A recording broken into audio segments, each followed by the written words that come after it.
చూస్తున్నాం. హైదరాబాద్ స్థానిక సంస్థల కోట ఎమ్మెల్సీ ఎన్నికల వేళ రాష్ట్ర రాజకీయాల్లో కీలక పరిణామం చోటు చేసుకుంది. బీజేపీ ఎమ్మెల్సీ అభ్యర్థిగా గౌతమ్ రావు పేరును ఖరారు చేశారు. ఈ మేరకు పార్టీ హైకమాండ్ ఉత్తర్వులు జారీ చేసింది. నామినేషన్లకు ఇవాళ చివరి రోజు కావడంతో గౌతమ్ రావు మరి కాసేపట్లో కమలం పార్టీ నుంచి ఎమ్మెల్సీ అభ్యర్థిగా నామినేషన్ వేయనున్నారు. ఎమ్మెల్సీ ఎన్నికకు ఈ నెల 23న పోలింగ్, 25న కౌంటింగ్ ప్రక్రియను ఎన్నికల అధికారులు నిర్వహిస్తున్నారు.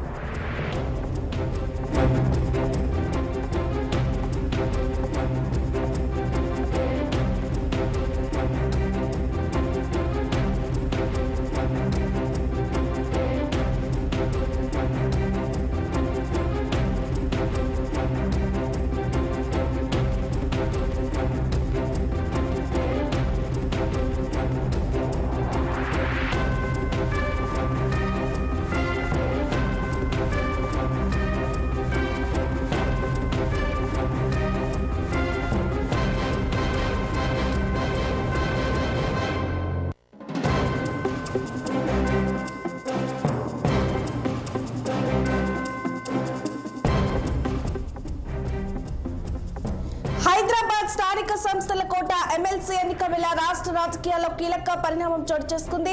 బీజేపీ ఎమ్మెల్సీ అభ్యర్థిగా గౌతమ్ రావు పేరును ఖరారు చేశారు. ఈ మేరకు పార్టీ హైకమాండ్ ఉత్తర్వులు జారీ చేసింది. నామినేషన్లకు ఇవాళ చివరి రోజు కావడంతో గౌతమ్ రావు మరి కాసేపట్లో కమలం పార్టీ నుంచి ఎమ్మెల్సీ అభ్యర్థిగా నామినేషన్ వేయనున్నారు. ఎమ్మెల్సీ ఎన్నికకు ఈ నెల 23న పోలింగ్, 25న కౌంటింగ్ ప్రక్రియను ఎన్నికల అధికారులు నిర్వహిస్తున్నారు. ఇదే అంశానికి సంబంధించిన పూర్తి డీటెయిల్స్ మా సీనియర్ కరెస్పాండెంట్ శ్రీనివాస్ ఫోన్లో అందిస్తారు. శ్రీనివాస్, హైదరాబాద్ స్థానిక సంస్థల ఎమ్మెల్సీ ఎన్నికకు సంబంధించి బీజేపీ దూకుడు పెంచిందని చెప్పొచ్చు. ఎందుకంటే ఈసారి ఖచ్చితంగా లోకల్ బాడీ ఎన్నికల్ని గెలవాలని కూడా భావిస్తుంది. ఈ క్రమంలో ఇటీవల జరిగినటువంటి కరీంనగర్ టీచర్ ఎన్నికలు కావచ్చు, అదేవిధంగా గ్రాడ్యుయేట్ ఎన్నికలు కావచ్చు, ఈ రెండు ఎన్నికల్లో కూడా బీజేపీ అభ్యర్థులు గెలవడంతో కూడా మరింత రెట్టింపు ఉత్సాహంతో కూడా బీజేపీ ఉంది. అదేవిధంగా తెలంగాణలో బీజేపీ పుంజుకుంటుంది, కాంగ్రెస్ కి వ్యతిరేకత పెరిగిందని కూడా బీజేపీ హైకమాండ్ భావిస్తున్న నేపథ్యంలో కూడా ఇక్కడ హైదరాబాద్ కి సంబంధించిన లోకల్ బాడీకి సంబంధించిన ఎన్నికల్లో మరొకసారి పాగా వేయాలని కూడా భావిస్తుంది. ఈ క్రమంలో కూడా ముందుగానే అభ్యర్థిని ప్రకటించింది. అంటే ఇది లాజికల్ గా బీజేపీ ముందడుగు వేస్తుందని చెప్పొచ్చు. ఎందుకంటే గతంలో కూడా ఇటు కరీంనగర్ అంశానికి సంబంధించి ఇటు టీచర్ ఎమ్మెల్సీ కావచ్చు, అదేవిధంగా పట్టభద్రుల ఎమ్మెల్సీ కావచ్చు, ఈ రెండు ఎమ్మెల్సీలను కూడా ముందుగానే అభ్యర్థులను ప్రకటించి కూడా ప్రచారంలో దూకుడుగా పోయి గెలిచిన పరిస్థితి ఉంది.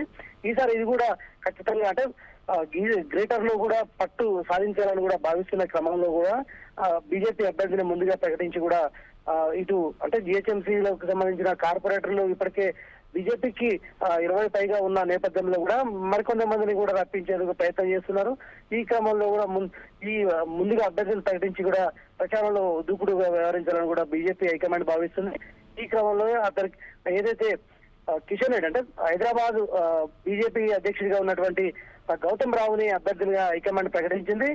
అయితే గౌతమ్ రావు ఇటు హైదరాబాద్ బీజేపీ బలోపేతం చేయడానికి కూడా ఏదైతే ముందు నుంచి కూడా కృషి చేస్తున్నారు. ఇంకోవైపు కిషన్ రెడ్డి అంటే స్టేట్ ప్రెసిడెంట్ కిషన్ రెడ్డి కూడా సన్నిహితుడిగా కూడా పేరున్న నేపథ్యంలో కూడా అభ్యర్థిని హైకమాండ్ ప్రకటించిందని చెప్పొచ్చు. దీంట్లో అభ్యర్థి ప్రకటన విషయంలో కూడా కిషన్ రెడ్డి కీలకంగా వ్యవహరించారు. గౌతమ్ రావు పేరుని ప్రకటించేందుకు హైకమాండ్ తో కూడా హైకమాండ్ పెద్దలను ఒప్పించినట్టు కూడా ప్రచారం జరుగుతుంది. సో మొత్తానికైతే బీజేపీ అభ్యర్థిని ప్రకటించింది. అయితే దీనికి సంబంధించి బీఆర్ఎస్ కు అభ్యర్థి అంటే ఈ ఎన్నికకు దూరంగా ఉండాలని కూడా బీఆర్ఎస్ భావిస్తుంది. కాంగ్రెస్ కు సంబంధించిన విషయంలో అయితే కాంగ్రెస్ అభ్యర్థిని ఇంతవరకు ప్రకటించలేదు. తర్జన పడుతుంది. ఏదైతే బరిలో అభ్యర్థిని నిలపాలా లేదా లేకపోతే ఏదైతే ఇటు ఎంఐఎం కి సంబంధించిన అంటే ఎంఐఎం కాంగ్రెస్ కి బహిరంగ మద్దతు ఉన్న నేపథ్యంలో కూడా ఎంఐఎం కి ఇవ్వాలా, అదే ఎంఐఎం కు మద్దతు ఇవ్వాలనే అంశాన్ని కూడా పరిశీలిస్తుందని చెప్పొచ్చు. Right Srinivas, thank you for the updates.